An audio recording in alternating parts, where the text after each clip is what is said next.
À l'heure qu'il est, j'ai un tas d'astuces pour lutter contre les odeurs dont vous avez même pas idée.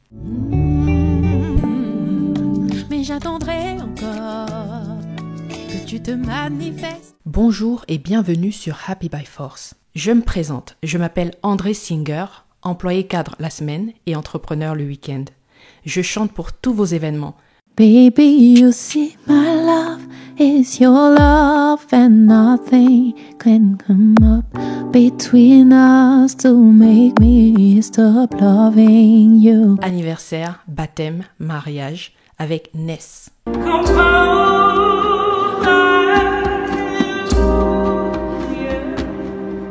N'hésitez surtout pas à nous contacter via l'email qui s'affiche juste là. Je suis aussi maquilleuse et je donne des cours d'auto-maquillage.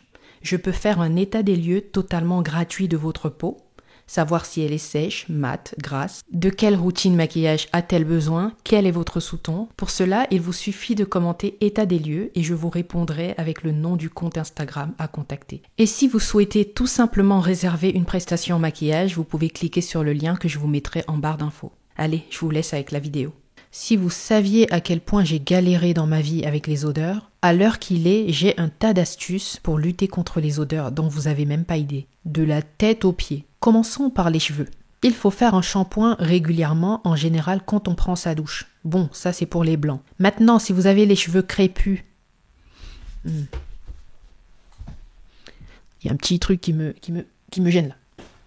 Voilà. Donc je disais, maintenant si vous avez les cheveux crépus et que vous ne pouvez pas tout le temps vous laver les cheveux, il existe le shampoing sec. Je crois qu'on peut en trouver en grande surface ou en pharmacie, peu importe. Pulvérisez ça avant votre coiffage et vos cheveux sont comme neufs, bien propres et en plus ils sentent bon. Voilà l'astuce pour les cheveux. Bon, on va passer directement à la laine. Bon, ça me connaît, il y a plein de vidéos là-dessus. Si vous voulez, vous pouvez aller regarder sur ma chaîne. Mais je vais redire vite fait et rajouter quelques astuces que j'ai découvert entre-temps. Alors, il faut bien se brosser les dents. Après chaque repas, ici sur ma chaîne, on se brosse pas les dents matin et soir. C'est après chaque repas. Comme ça, on est sûr de ne jamais avoir de résidus de nourriture qui va macérer. Il faut bien se brosser la langue pendant plusieurs minutes. Et ensuite utiliser un gratte-langue. Terminez par le bain de bouche. Alors les petites astuces qui vont rendre votre brossage encore plus impeccable, c'est le fait d'acheter une brosse à dents souple.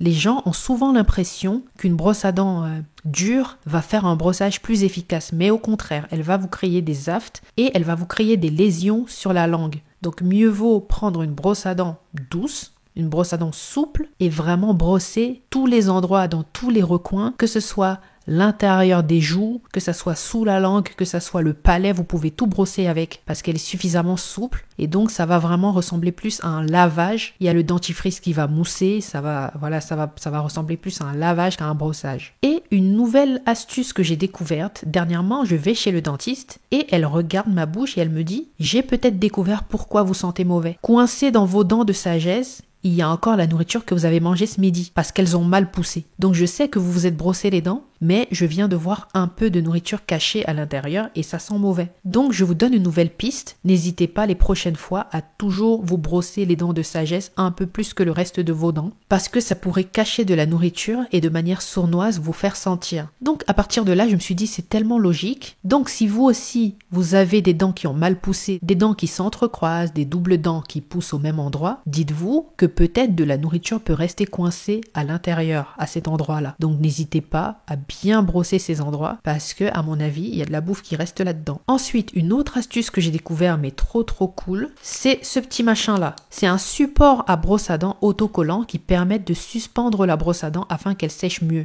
Si vous avez déjà remarqué quand vous remettez la brosse à dents dans le gobelet à la salle de bain avec le dentifrice, il y a l'humidité qui se crée, il y a la moisissure qui se crée, le fond du gobelet change de couleur. Vous avez déjà remarqué ce petit phénomène. Je ne pense pas qu'il soit anodin, je pense qu'il contribue fortement à la mauvaise haleine. Et donc si vous suspendez la brosse à dents et que vous la laissez sécher à l'air, il y a moins de chances que vous ayez des bactéries coincées dans votre brosse à dents qui macèrent et qui vous donnent une mauvaise haleine. Donc je vous mettrai le lien de ce petit bidule, je pense que je l'ai trouvé sur Amazon. Et voilà. Bon, j'ai plus d'autres astuces concernant la bouche. Passons aux aisselles. Alors, pour les aisselles, si vous êtes quelqu'un qui transpire énormément et que vous êtes désespéré, vous ne savez plus comment faire, dès que vous stressez, ça pue alors que vous n'avez pas envie de sentir mauvais, il y a le déodorant Etiaxil qui est d'une efficacité à couper le souffle. Vraiment, il vous assèche carrément toutes les glandes. Bon, c'est un peu agressif. Mais bon, ça marche. Il faut savoir ce que vous voulez.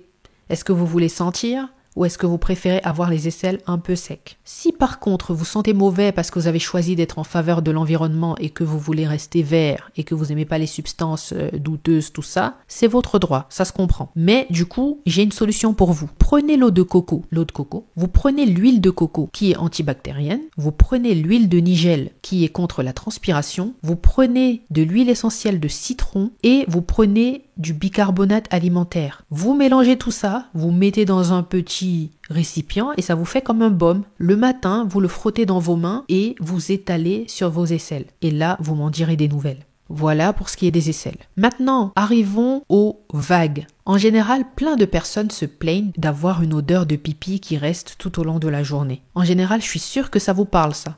Vous allez au McDo ou dans un resto et vous n'avez pas l'occasion de vous rincer, il y a une odeur de pipi qui va vous suivre tout au long de la journée. Alors comment éradiquer ça? J'ai découvert une astuce en béton. Lorsque vous avez fini de faire pipi et que vous vous êtes essuyé, si vous n'avez pas de hair autour, bon, il y a pas grand chose à faire. Normalement, ça devrait aller. Après l'essuyage, vous avez fini. Par contre, s'il vous reste des cheveux par là, prenez un mouchoir et serrez-le avec vos deux lèvres et attendez que toutes les gouttes d'eau se transfèrent sur le mouchoir, que toutes les gouttes d'humidité, pipi, eau, tout ce que vous voulez, se transfèrent sur le mouchoir. Ça va permettre à toute l'humidité restante d'aller sur le mouchoir et il vous restera plus la moindre humidité et toute l'odeur va partir avec. Donc 1, vous vous essuyez comme d'habitude, de manière classique. Et 2, vous serrez un mouchoir entre vos jambes pendant près d'1 minute jusqu'à ce que toute l'humidité disparaisse. Et là, vous verrez que vous n'aurez plus jamais cette odeur méchante de pipi qui vous suit tout au long de la journée. Maintenant, parlons des pieds. Ah, l'odeur des pieds, ça me connaît. Heureusement, grâce à ma sœur, j'ai découvert une substance, c'est Etiaxil pour les pieds. Lorsqu'elle m'a montré comment l'utiliser, elle m'a dit, tu prends un bout de coton et tu le mets sur la plante des pieds et aussi entre les orteils. Et dans ma tête, je me disais, pourquoi entre les orteils? Eh bien, tenez-vous bien, j'ai découvert que 90% de l'odeur des pieds provient de l'intérieur des orteils. Donc, c'est la zone à entretenir. Pour faire en sorte d'éradiquer au maximum l'odeur des pieds et ne même pas avoir à utiliser de produits, il faut s'assurer que l'intérieur des orteils est toujours sec. Donc avant, moi j'utilisais Etiaxil presque tout le temps, 1 à 2 fois par semaine, et maintenant je l'utilise 1 à 2 fois par trimestre, voire presque jamais. Pourquoi? Parce que chaque fois après la douche, je prends soin de sécher un par un chaque intérieur des orteils avec le bout de ma serviette. Donc, si vous voulez ne plus jamais puer des pieds, croyez-le ou pas, gardez toujours l'intérieur de vos orteils à sec et nettoyez aussi bien l'intérieur de vos ongles. En général, c'est les ongles et les orteils. Donc, ayez une pédicure impec ou alors les ongles courts et nettoyez à sec l'intérieur de vos orteils. Et vous pouvez être sûr que plus jamais vous ne puerez des pieds. Voilà, c'était les astuces pour combattre les odeurs. J'espère que ça vous aura servi. N'hésitez pas à commenter, partager, liker et à vous abonner pour plus de vidéos. Bonne journée sur Happy by Force.